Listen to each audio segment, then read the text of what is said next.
प्रिय मिस्र देश में फिरौन नाम का एक दुष्ट राजा जो बहुत कठोर था और निर्दयी था, जब वो शासन कर रहा था उस समय यूसुफ कौन है उसे नहीं मालूम था। फलस्वरूप इजरायली लोगों को बहुत कष्ट दिया, कठिन परिश्रम करवाया, उनके प्राण को पीड़ित किया, उनके प्राण को पीड़ित किया। प्रिय, हो सकता आज हमारे बीच कुछ लोग पीड़ा में होंगे। मेरा पति मुझे बहुत पीड़ित कर रहा है, मेरी पत्नी मुझे पीड़ित कर रही है, आपका ऊपर का अधिकारी आपको कष्ट दे रहा होगा, जिससे आप कर्ज लिए, आपको समय ना देकर आपको कष्ट दे रहा होगा। लेकिन आप जिसे उधार दिए हैं वो आपको वापस लौटाए बिना आपको कष्ट दे रहा हो। उतना क्यों, आपका पुत्र ही आपको कष्ट दे रहा होगा, आपकी बेटी ही आपको कष्ट दे रही होगी, आपकी बहू ही आपको कष्ट दे रही होगी, आपकी सास आपको पीड़ा दे रही होगी। इस समय इस वचन को सुनने वाले प्रिय भाई और बहन, किसी के भी जीवन में या किसी के भी परिवार में पीड़ा देने वाले हैं क्या? जब इस प्रश्न को मैं पूछ रहा हूं तो मेरी बहनें सामान्यतः ये कहेंगे, और कौन है ना? कौन? मेरा पति। और कोई क्यों? मेरा पति है ना मुझे सताने वाला। ये सच है। भाइयों, आपके विषय में क्या है? सारे संसार में मुझे सब पसंद करते हैं, पर पता नहीं क्यों मेरी पत्नी पसंद नहीं करती। रिश्तेदार सभी मुझे पसंद करते हैं, लेकिन मेरी पत्नी पसंद नहीं करती। नौकरी करने के स्थान में सब पसंद करते हैं, पता नहीं क्यों मेरी पत्नी मुझे पसंद नहीं करती, इसलिए मुझे बहुत सताती है। वैसे ही बहनें भी, सब आपको पसंद करते हैं, सब प्रशंसा करते हैं, सब आपका आदर करते हैं, सबको आपके प्रति अच्छा अभिप्राय है, गर्व है, पर पता नहीं क्यों आपका पति बहुत ही दुष्टता का व्यवहार करता है, आपको हमेशा गलत समझता है, आपको कोसता है, आपको बहुत पीड़ित करता है। इस तरह पीड़ित करने का कारण क्या है? पढ़ेंगे, आइए। निर्गमन की पुस्तक 1 अध्याय 14वां वचन। और उनके जीवन को गारे, ईंट और खेती के भांति भांति के काम की कठिन सेवा से दुखी कर डाला। जिस किसी काम में वे उनसे सेवा करवाते थे, उसमें वे कठोरता का व्यवहार करते थे। प्रिय, इजरायली प्रजा बहुत दुखी हो गई। कारण क्या है? ऊपर लिखा हुआ है, 8वां वचन। मिस्र में एक नया राजा गद्दी पर बैठा जो यूसुफ को नहीं जानता था। प्रियो, कौन उन्हें दुखी किया? जो यूसुफ को नहीं जानता था, एक नया राजा उस देश पर राज्य करना शुरू किया और इजरायलियों को बहुत दुखी किया। यानी अर्थ क्या है? जो यूसुफ को नहीं जानता था, उसके द्वारा इजरायली प्रजा बहुत ही दुखी हुई। अभी आप क्या कह रहे हैं? मेरे पति के द्वारा मैं पीड़ित हो रही हूं, मेरी पत्नी के द्वारा मैं पीड़ित हूं, मेरे बेटे बेटी के द्वारा मैं बहुत दुखी हूं, मेरी बहू के द्वारा, सास के द्वारा मैं पीड़ित हूं। जिसके द्वारा आप दुख उठा रहे हैं उसका मुख्य कारण क्या है कि वे परमेश्वर को नहीं जानते हैं, वे यीशु को या परमेश्वर को नहीं जानते हैं। इसलिए तब आप कह सकते हैं, नहीं जानना क्या है पास्टर जी, मेरे पति सुबह 4 बजे उठकर तैयार होकर चर्च जाते हैं। परमेश्वर को नहीं जानना क्या है? मेरी पत्नी रविवार आते ही सबसे पहले भोर को ही सबसे पहले उठकर तैयार होकर चर्च जाती है। नहीं जानना क्या है? अभी मेरा प्रश्न है, प्रिय भाई और बहन, आप चर्च में नियमित रूप से जाने वाले व्यक्ति होकर भी, विश्वासियों के हाथ पकड़कर प्रार्थना करने वाले व्यक्ति होकर भी वचन को बड़े ध्यान से सुनने वाले आत्मिक व्यक्ति होकर भी क्यों आप अपनी पत्नी को सता रहे हैं? एक बार सोचिए, क्यों अपने पति को सता रही हैं? एक बार सोचिए। परमेश्वर कौन है आप नहीं जानते? जानते हैं। यीशु मसीह को उद्धारकर्ता ग्रहण नहीं किए क्या? ग्रहण किए। बपतिस्मा नहीं लिए? लिए। प्रभु की मेज में शामिल हो रहे हैं? शामिल हो रहे हैं। नियमित चर्च जाते हैं? हाँ, जाते हैं। प्रार्थना करते हैं? हाँ, करते हैं। वचन पढ़ते हैं? हाँ, पढ़ते हैं। वचन सुनते हैं? हाँ, सुनते हैं। लेकिन ये सब करते हुए भी आप अपनी पत्नी को नरक क्यों दिखा रहे हैं? अपने पति को आप नरक क्यों दिखा रहे हैं? प्रिय जवान बच्चों, क्यों अपने माता पिता को रुला रहे हैं? एक बार सोचिए। प्रियो, कुछ लोग हिमालय पर्वत में चढ़ना है सोचकर वे कोशिश किए। एक झुंड के रूप में मिलकर हिमालय के शिखर तक चढ़ना है ये सोचकर झुंड के रूप में गए। अंत में वे सफलता पाए, हिमालय के शिखर तक चढ़ सके। वे जब लौट कर आए, झुंड में जो गए थे उनसे एक प्रश्न किए। वो क्या है कि तुम हिमालय पर्वत में चढ़े हो ना सफलता से? वो कितने खतरों से भरा हुआ है, परिश्रम से भरा है। ऐसे भयानक खतरे और परिश्रम से भरे हुए उस ऊंचे पर्वत के शिखर पर चढ़ रहे थे, तब आपको जिसने बहुत कष्ट दिया और जिसने आपको बहुत गुस्सा दिलाया और आपसे कहा तुम आगे नहीं बढ़ सकते, इस तरह आपसे जिसने कहा, आपके साथ जो यात्रा किए उनमें से कोई है क्या? कई बार जब हम किसी कोशिश को करते हैं, पीछे खींचने वाले भी होते हैं। किसी विजय को पाने की जब हम कोशिश करते हैं, हम विजय ना पा सकें, हमारे लिए रुकावट बनने वाले रहते हैं। वे वही प्रश्न पूछे जब तुम सब मिलकर ऊपर जा रहे थे, जो आपको पीछे खींचने की कोशिश किए, आपकी कोशिश को, आपके दौड़ को, आपके परिश्रम को असफल करने वाले। हो सकता है जब आप तेजी से आगे बढ़ते जाना सोच रहे थे, आपकी टीम में कोई अब मुझसे नहीं होगा, मैं नहीं आ सकता। ठीक है, तुम नहीं आना चाहते हो, बैठो, हम जा रहे हैं। ऐसे कैसे चले जाओगे तुम? यदि मैं मर जाऊंगा तो अभी हम क्या करें? क्या करो कहने से, एक दिन के लिए वेट करो, हो सकता मुझे ताकत मिले, मैं अच्छा हो जाऊं। इस तरह कोई आपको परेशान किया क्या? उसमें से एक व्यक्ति ने क्या कहा जानते हैं? जब सब मिलकर जा रहे हों, सहज रूप से एक दूसरे के कारण तकलीफ पहुंचना सहज है, लेकिन सबसे अधिक जो हमें तकलीफ पहुंचाई, हमारे जूतों में जो बर्फ चली गई थी। क्या है? जूतों में जो बर्फ चली गई थी।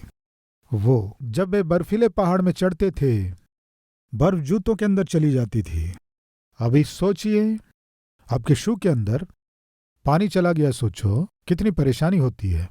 ऐसे में बर्फ अंदर चली गई, समझो कितना ठंडा लगता है, कष्टदायक रहता है।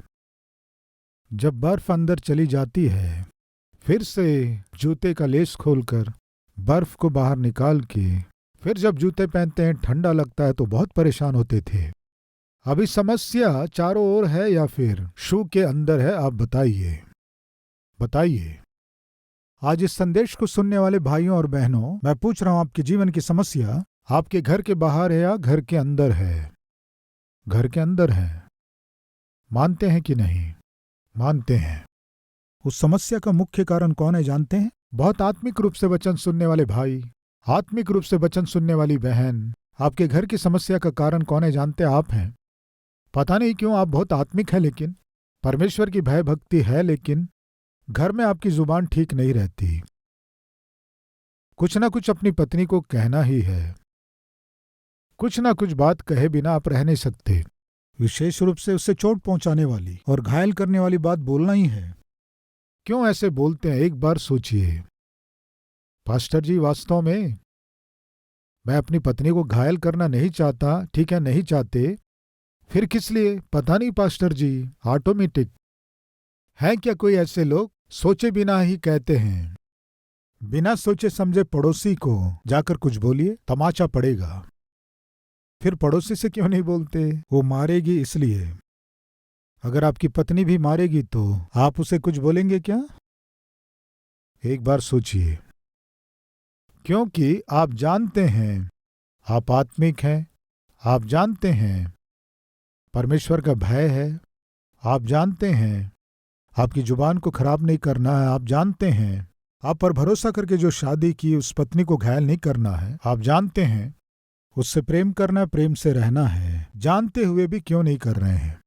वैसे ही बहनें, पति के अधीन रहना है, जानते हैं, पति को समझना है, ये भी जानते हैं, हर विषय में अपने पति के साथ रहना है, सहायता करना है, आप जानते हैं, पर किस लिए हमेशा पति से झगड़ती रहती हैं?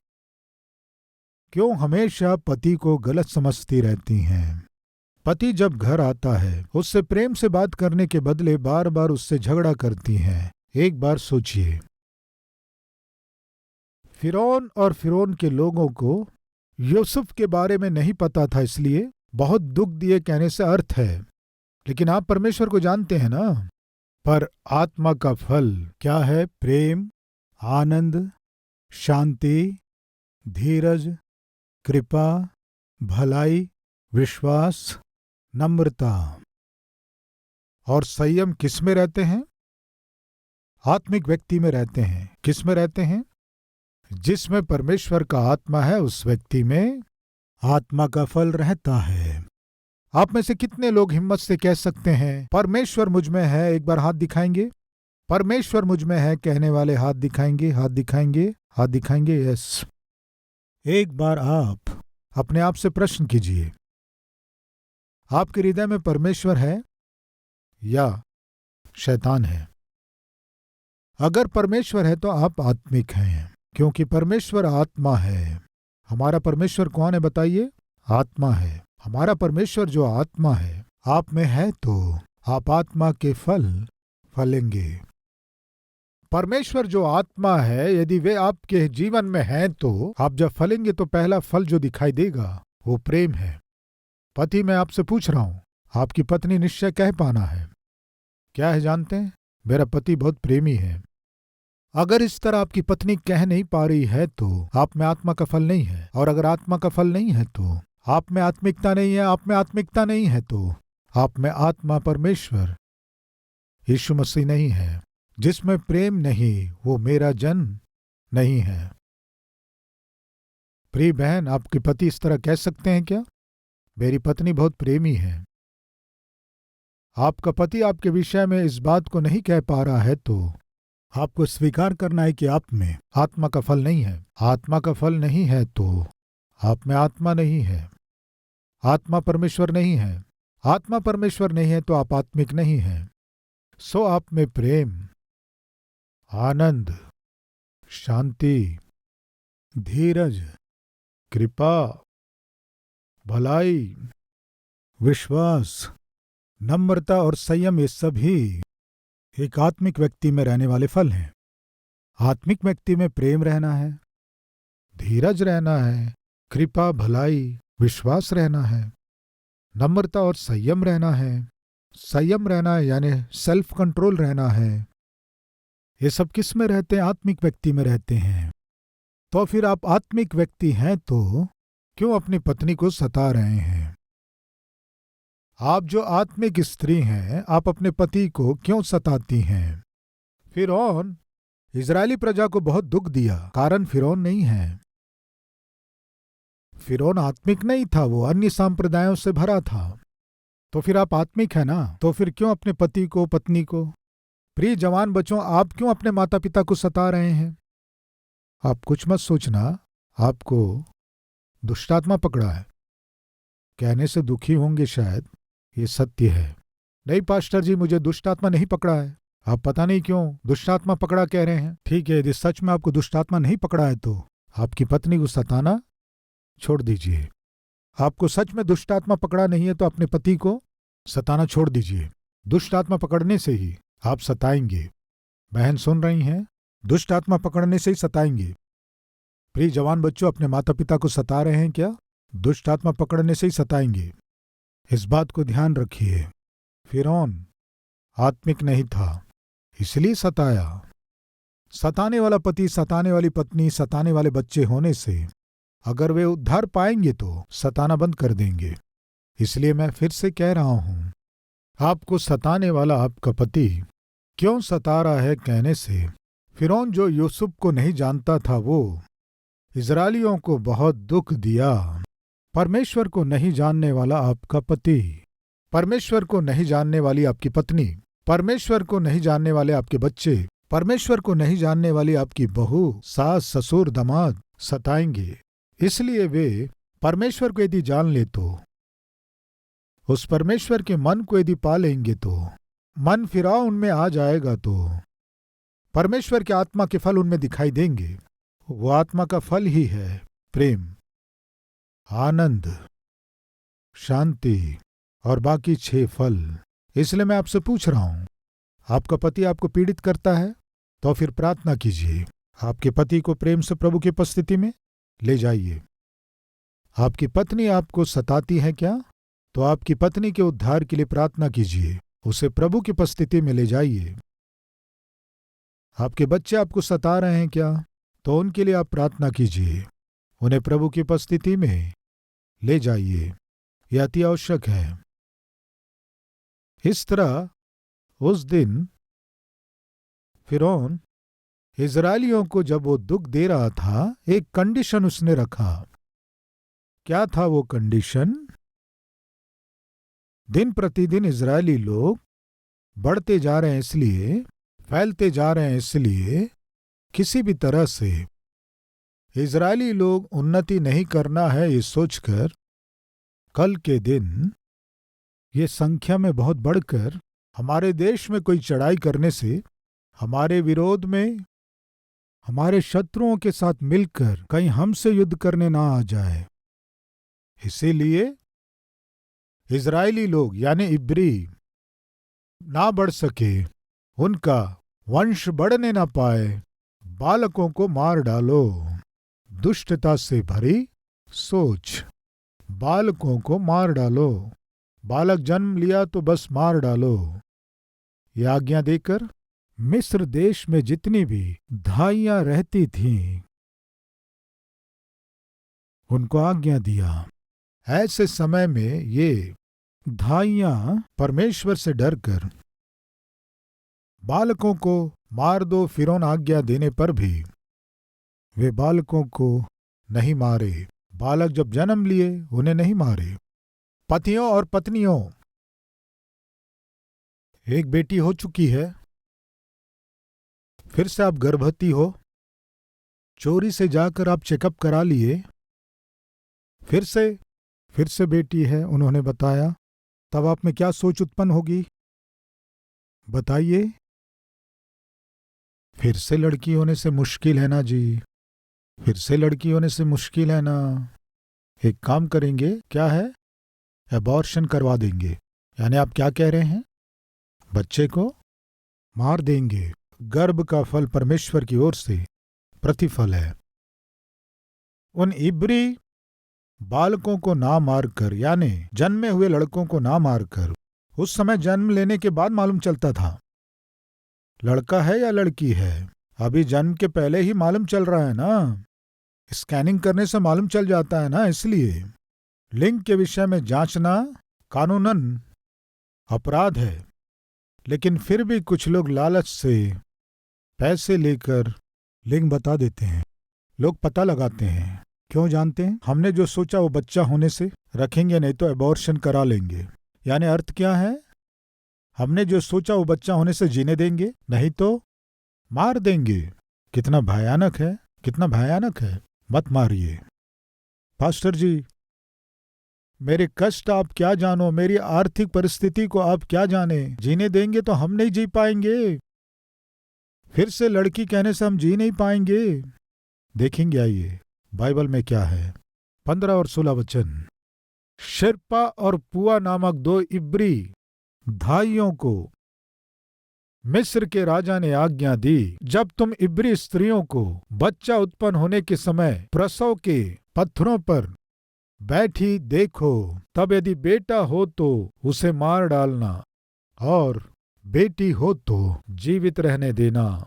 लाइसेंस, मारने के लिए लाइसेंस। 17वां वचन, परंतु वे धाइयां परमेश्वर का भय मानती थी, इसलिए मिस्र के राजा की आज्ञा ना मानकर लड़कों को भी जीवित छोड़ देती थी। किसका भय मानकर जीवित छोड़े? बोलिए, हम नहीं मारेंगे। मारने के लिए धाइयों को लाइसेंस देने से भी वे निश्चय सोच लिए, हमें परमेश्वर का भय मानना है, क्योंकि गर्भ का फल परमेश्वर का प्रतिफल है। उस प्रतिफल को हम कैसे मारेंगे? अगर जीने देंगे तो हम पालेंगे कैसे? ये आज बहुत से लोगों का सवाल है। सोचे भी ना फिर से गर्भवती हो गई जी, सोचे नहीं पत्नी फिर से गर्भवती हो गई, फिर से एक और बच्चा कहने से मुश्किल है। किस लिए डर लग रहा है? क्यों डर लग रहा है?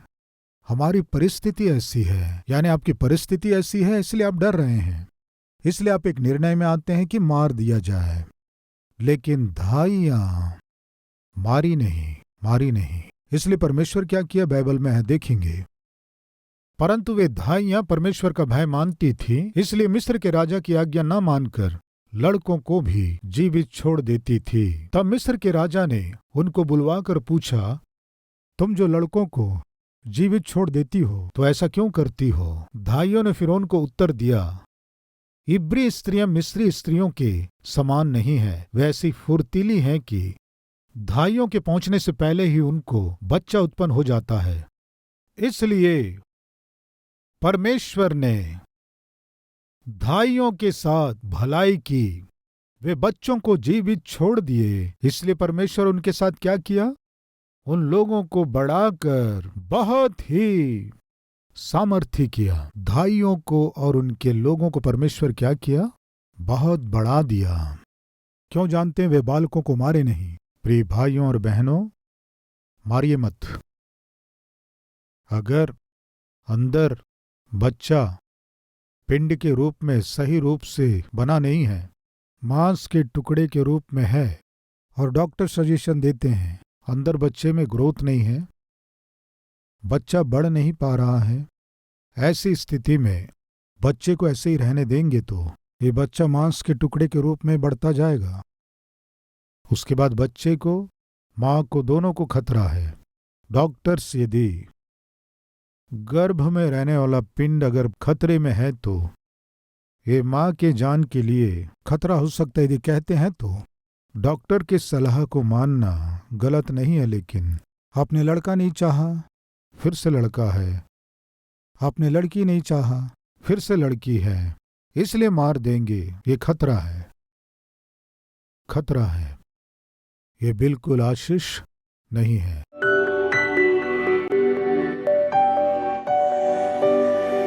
महान पवित्र प्रेमी परमेश्वर पिता, हमारे जीवन में दर्शन दे पिता, हमारे परिवारों को दर्शन दीजिए, हमारी स्थिति को देखिए पिता, हमारे शरीरों को छुइए पिता, हमारे शरीरों को चंगा कीजिए पिता, हमारी आत्मा को बलवंत कीजिए पिता, आत्मा के फलों को प्रदान कीजिए पिता, हमारे परिवारों में हर एक जन को उद्धार प्रदान कीजिए पिता, परेशान करने वाली परिस्थितियों को बदलिए पिता, लोगों को बदलिए पिता। पिता, हमारे जीवन में अद्भुत कार्य कीजिए पिता, आश्चर्य कार्य कीजिए पिता। पिता, आशीष दीजिए पिता, आशीष दायक हमें बनाइए पिता। हमारे प्रार्थनाओं का उत्तम उत्तर आप देने जा रहे हैं, धन्यवाद। हमारे विरोध में उठने वाली कोई भी सोच, कोई भी हथियार, कोई भी युक्ति, किसी भी तंत्र को काम करने की अनुमति नहीं है पिता। हर विषय में हमें विजय दीजिए, यीशु मसीह के नाम से मांगते हैं पिता, आमीन। प्रिय मित्रों, यदि आप इस संदेश के द्वारा सच में आशीष पाए हैं तो लाइक कीजिए, बहुत से लोगों को शेयर कीजिए और साथ ही साथ एक कमेंट के द्वारा अपने राय को दीजिए, मैं चाहता हूं। फिर मिलेंगे, तब तक के लिए शलोम।